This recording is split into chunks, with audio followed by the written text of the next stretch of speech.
delighted to welcome Jimmy Herrity to Totally Wired. You just played a session for us. I did. Explain what you played and why you played them. Thanks for having me, by the way. I played a couple of tracks. I played a song called Enough and a song called Forever Young. So they're both from my first EP, which is coming out across this summer. Which feels weird to say now, you used to just be like, my EP's coming out in May, but everything's kind of like a little bit more drawn out. So that's kind of, coming out over the summer. Like I said, first EP, really, really stoked to just get these songs out at long last. So yeah, it felt good to come and play them. It's called Perfect Things. Yeah, Perfect Things, yeah. And 4 tracks? 4 tracks. It's just because it's perfect timing, really, because we were supposed to do this in December and we had to cancel on you. Yeah. And then, full disclosure, we gave you 2 days' notice to put that together. So thank you so much for that. But no worries. Everything's happening in the world of Jimmy Herrity because you got the new EP this summer and 2 really big shows. Yeah. At the Hope and Ruin and is it Heartbreakers? Heartbreakers, yeah, down in Southampton. It feels like a very alive time after a year of being shut indoors. So these EP tracks, I kind of spent the entire of lockdown distance recording with a producer, and then shows were always kind of being talked about. So it feels great to have them finally announced. It's all systems go right now. Yeah. Yeah, and it's big pressure on those shows. I think first Friday night of the Hope and Ruin being properly open. I felt quite kind of like honoured, but at the same time like, whoa, that's a big deal, like it's the place to be in Brighton on the first weekend open. So I'm working hard at putting on a hell of a show. Yeah, have you got any plans put in place yet? Any special guests? You're going to wheel out Bono? Well, maybe. No, he's doing a charity gig somewhere at a latest music bar. No, I've been I've kind of expanded my live setup, so I've been working with some new people, and we've got some pretty cool stage visuals, like audio reactive stage visuals for the night, which I'm really excited about, and just really fine tuning the set and the transitions. I like to make it quite theatrical, like it's all about like putting on a show, for me. So there's going to be a lot with like light and no synchronized dance moves. I'm against that, but I think like I'll be super nervous right up until it's time to play, and then I'm going to go crazy. So I'm really, really stoked for that. Because you're used to playing in bands as well. You Submariner, you were in Any Joy.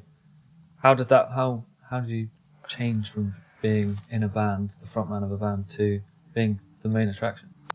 Like it was always sort of in the back of my mind. Because, like, as you guys know, like, I think, like, with a lot of creative things these days, there's a lot of saturation. So to kind of, like, get any, I don't know what the right word is, notoriety, maybe.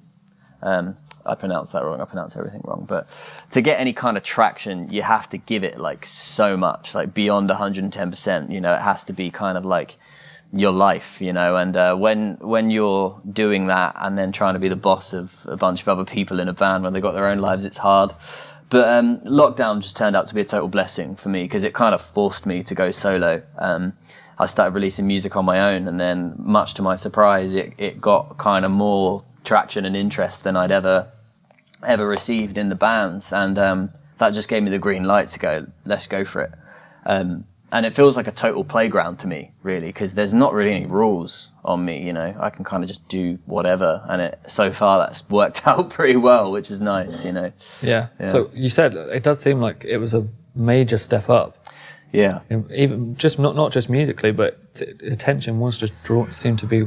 Yeah. Why do you think that is?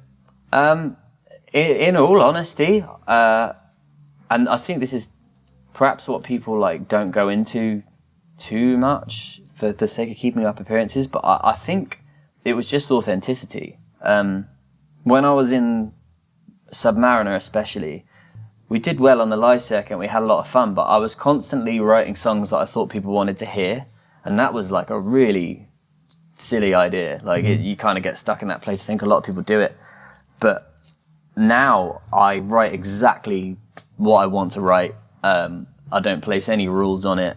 And I'm quite honest. The project's quite raw and quite honest. And the good thing is that like not everyone likes that, but the people that do like that kind of thing seem to really like it.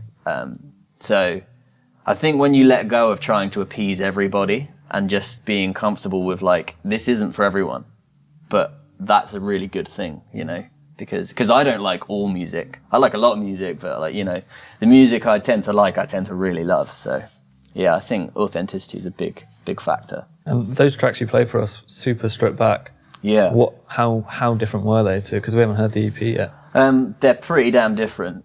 Yeah, the EP, you know, they are kind of like full productions. So yeah, that was a little bit of an exploration session for me, really, to kind of like, it almost felt like I was rewriting those songs. So it'd be interesting to see what it sounds like. Yeah, pretty different. Well, it was great to get you in. Thanks so much for doing it on such little notice. No worries. Good luck with the EP and the Southampton and Brighton shows. Thank you very much. Thanks so much, Jimmy Herrity. Cheers. Thank you.